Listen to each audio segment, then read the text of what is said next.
waktu 15 menit. Pak Timotius Ngacam. Silakan Pak, lanjut. Pak, ini hanya cerita. Enggak apa-apa. Itu harus sharing. Jadi begini Pak, karena setiap kali kita ini diskusi tentu menyinggung masalah perselingkuhan. Jadi saya kena. Nah, Wah. begini Pak. Wah, saya tidak tahu Pak. Silakan Pak. Mohon maaf jika terkena Pak. Jadi saya punya istri 2. Waduh, mantap itu Pak. Tanggal 26 sudah diceraikan dengan baik-baik. Kemarin sudah penandatanganan masalah cerai adat. Karena kami cerai sama suka. Oh. Terus saya sudah 4 kali berkesaksian atau pertobatan di gereja Ekumene. Sudah 5 pendeta yang mendoakan saya. Perjudian, perselingkuhan, perjinahan, kemabukan, film porno, merokok, termasuk merokok, semua sudah saya saksikan kepada Tuhan dan di hadapan hamba Tuhan maupun jemaat. Luar biasa, amin. Ambil keputusan dari perbuatan saya yang jahat, yang lama, saya sungguh-sungguh menyerah hidup saya ke tangan Tuhan Yesus. Ya. Jadi saya hari Minggu yang lalu tanggal 6 itu pertobatan terakhir. Penuh penyesalan, dosa-dosa yang telah lakukan. Jangan pertobatan terakhir Pak, pertobatan terus menerus Pak. Ya. Jadi pertobatan terakhir ini Pak. Jadi ada kawan-kawan yang menyanggah, jangan lagi Bapak menyebut perselingkuhan, perzinahan, perjudian. Cukup Bapak mengaku dosa Bapak. Jadi kawan-kawan bosan juga, karena saya tidak malu Pak. Jujur saya, pertobatan saya hanya 1 kali, kurang puas saya Pak. Ya. Jadi kalau saya berzina hanya 5 kali saya mengemukakan terhadap Tuhan dan terhadap hamba Tuhan, itu Pak. Jadi begini Pak, saya ini kan udah bertobat, udah menyesal perbuatan saya yang lalu. Apakah Roh Kudus masih? Tapi perasaan saya Roh Kudus menguasai pikir saya selama ini Pak. Karena saya dengan ringan hati saya, dengan tenang, setiap hari saya harus ke gereja, harus berdoa, harus memuji Tuhan, dan siang hari harus ke gereja, harus membaca Alkitab. Tapi saya pikir itu tanda-tanda Roh Kudus ada di hati saya. Persoalannya Pak, setiap manusia tidak mudah meninggalkan cerai dengan waktu 3 hari. Tapi saya dengan tulus hati, dengan gembira, dengan terbuka, dengan ikhlas, saya mengikhlaskan istri saya itu punya suatu baru. Pertimbangan karena saya di penjara 3 tahun, dia 3 tahun menjanda, terutama anak itu masalah nafkah. Jadi saya mengambil keputusan dengan istri saya cerai baik-baik Pak. Jadi saya mengambil keputusan cerai baik-baik. Dia ikut suaminya agama seberang. Jadi dengan pesan anak saya jangan diislamkan. Sehabis penjara anak saya ambilkan. Jadi saya bertobat, menyesal perbuatan saya di hadapan Tuhan. Jadi kalau menurut Bapak bagaimana? Saya ini sudah bertobat, apakah Roh Kudus bisa menguasai pikiran saya? Terima kasih, mohon penjelasan. Baik, terima kasih Pak Ngacam. Tadi jawabannya sudah saya sampaikan. Segala anggota umat berada dalam Kristus. Berada dalam Kristus ya Pak ya. Kalau di luar Kristus itu lain ceritanya. Segala anggota umat berada dalam Kristus mempunyai Roh Kudus dan melakukan tugas dalam kekuatan Roh Kudus itu. Jadi ya, yang harus Bapak pahami juga, Bapak hidup bergembira dan menderita. Sekarang Bapak hidup lalu bergembira kan? Bapak meninggalkan kedosaan Bapak, ya kan? Dan Bapak harus menderita. Menderita apa? Menderita karena dunia yang rapuh dan kedosaan itu adalah hal yang penting. Jadi begini, ada sesuatu, misalnya Bapak meninggalkan perjudian, menderita enggak Bapak?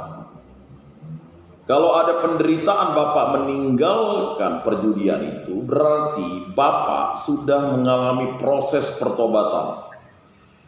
Tetapi kalau Bapak lalu tidak menderita karena perjudian itu, lalu Bapak kembali lagi, ya, maka Roh Kudus meninggalkan Bapak. Bapak menderita karena harus bercerai, itu dia. Jadi Bapak menderita karena melakukan hal jahat, itu dia Pak. Tetapi kalau orang tidak menderita melakukan hal yang jahat, nah itu berarti Roh Kudus tidak ada di dalam dirinya. Karena dia sudah meninggalkan Roh Kudus. Roh Kudus tidak meninggalkan dia Pak. Jadi kalau orang menderita karena kedosaan, menderita karena kejahatan, maka dia dalam proses pertumbuhan iman yang tumbuh terus-menerus. Jadi mungkin banyak yang bertanya, maka harus ada hidup. Bapak hidup, lalu Bapak bergembira dan Bapak menderita. Jadi memang penderitaan itu adalah hal yang harus dialami oleh kita. Ya Pak? Nah itu. Saya tidak ingin memastikan, karena kepastian Bapak bertobat itu diketahui oleh Allah sendiri dan diketahui oleh Bapak sendiri. Jadi begini Pak Ngacam, nanti Bapak keluar misalnya dari tempat ini ya, Bapak sudah bertobat tuh katanya, ya kan? Tapi Bapak rasa nyaman kayak yang berjudi ini gitu. Ya kan? Ya itu berarti Bapak kembali lagi ke cara hidup lama. Bapak merasa nyaman nipu orang nih. Jadi dosa itu menarik orang ke dalam kenyamanan Pak, tetapi menghancurkan. Oh Bapak rasa nyaman nih, misalnya mau berselingkuh lagi nih. Oh nyaman mau pergi ke, mohon maaf, rumah bordil atau tempat pelacuran nih. Atau nyaman rasanya nonton film porno nih. Ya kan? Berarti di situ Bapak telah meninggalkan Roh Kudus. Jadi Roh Kudus itu tidak meninggalkan kita. Ketika kita dibaptis, Roh Kudus itu ada dalam diri kita. Tetapi kitalah yang meninggalkan Roh Kudus, kitalah yang meninggalkan Bapa itu seperti anak yang hilang. Nah, jadi hati-hati Pak, kalau kita menderita. Jadi gini, kalau senang melihat orang susah, Bapak bersaksi. Jadi senang dengar kesaksian Pak Timotius Ngacam nih orangnya.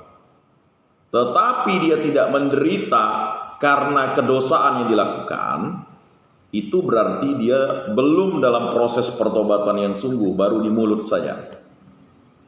Nah, jadi kalau orang menderita karena dosa itu berarti dia akan berjuang untuk tidak berdosa. Jadi menderita itu penting. Ya, Pak. Yesus menderita sengsara demi kita.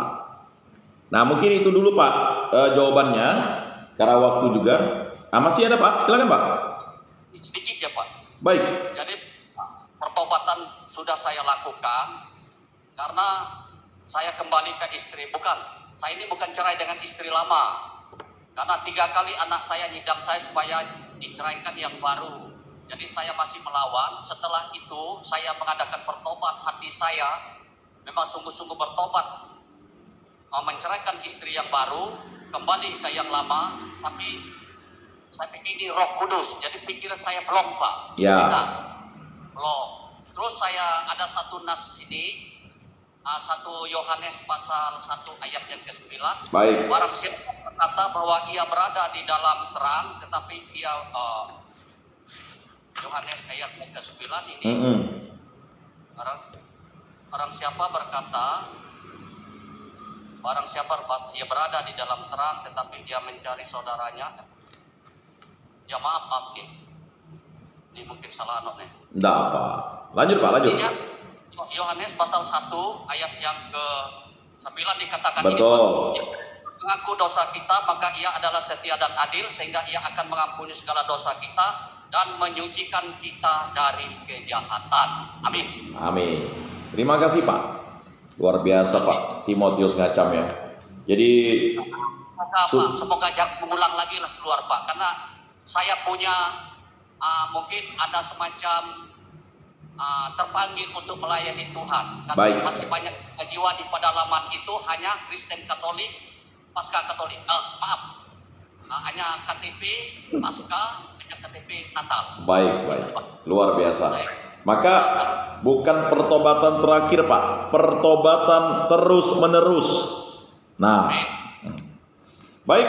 Terima kasih Pak Timotius Ngacam, sangat menguatkan, luar biasa. Mari kita tutup dalam doa.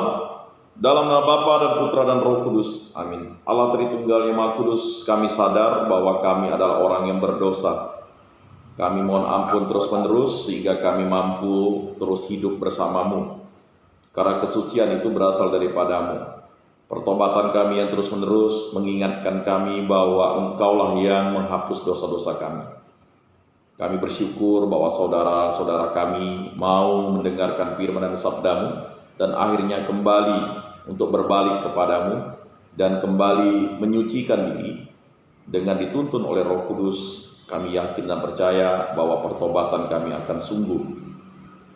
Berkatilah semua orang yang percaya dan ingin bertobat karena mereka hanya memilikimu.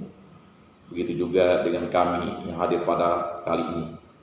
Berkatilah istri-istri kami, anak-anak kami, para orang tua kami, saudara-saudari kami, bahkan orang yang kami musuhi, agar berkat selalu mengalir kepada semua orang dan kami menjadi berkat untuk mampu melayani dengan kesaksian iman kami. Berkatilah saudara-saudari kami yang sakit, angkatlah sakit penyakitnya sesuai seturut kehendak-Mu. Dan berkatilah kami para pengurus gereja dan umat gereja Oikumene ini agar bersatu padu hidup rukun, damai dan sejahtera, membangun koinonia persekutuan dengan seturut kehendak-Mu. Semua doa ini kami serahkan perantaraan Tuhan kami Yesus Kristus yang hidup dan beraja, kini dan sepanjang segala masa. Amin. Dalam nama Bapa dan Putra dan Roh Kudus. Amin. Salam, salam kasih, damai dan sejahtera. Tuhan memberkati, menyertai dan melindungi. Salve. Sampai.